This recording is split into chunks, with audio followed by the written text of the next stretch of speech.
my name is Claudia. So I'm a commercial graduate at the company Gripple. So it's mainly an engineering and manufacturing based business, but we've also diversified into solar, utilities and rail. We also have all of our in-house sales, marketing, business strategy, IT. So although it's just primarily an engineering business, there's roles in everything.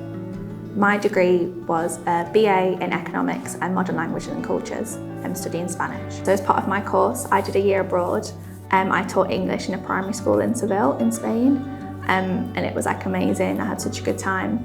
But also it was a really good thing to talk about in the interview process. Having either a placement or a year abroad kind of gives you a bit of an edge, a little bit of a difference. Employers loved asking about it, and especially at Gripple, it's a global company. They like knowing you kind of have the ambition and the want to kind of work abroad and things. So one of the worries I'd have when I was going to things such as career fairs and networking events would be that I'd have to heavily rely on the economics half of my degree rather than the languages. But I was really encouraged that a lot of businesses are now really looking for languages, and it's quite a key thing. I think there's quite a skill shortage. So I was really pleased with Gripple that they kind of love both parts of my degree. Gripple offer a lot of opportunities for travel and language use. There's a whole rest of world team in my office. So there's people there speaking Spanish, French, Japanese daily. Like you'll sit in the office and you can just hear so many different languages going off, which I love, it's great. Also with the scheme that I'm on, they offer a volunteering program. So at the end of my 16 months at Gripple, I've got a 3-month trip to Costa Rica.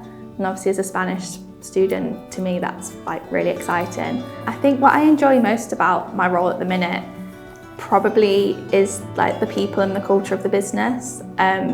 It's just a really good teamwork kind of ethos, and everyone's been really supportive. So far I've really enjoyed like the sense of responsibility I've been given. I've kind of been thrown into the deep end, but in a good way. I think any advice I'd offer to Arts and Humanities students, if it's at all possible, to try and link any of your modules or any of your coursework or assessments to things you want to do. I knew I wanted to do marketing, so I picked modules that I could have some sort of creativity or kind of design aspects in them. I know it's not always possible, but if there's a way that you can even write about a certain topic, if you have a bit of choice in something that will link to what you want to do, especially things like dissertations, it's such a big chunk of time. If you could do something that's a little bit relevant to what you want to do, it gives you a lot to talk about in the job interviews.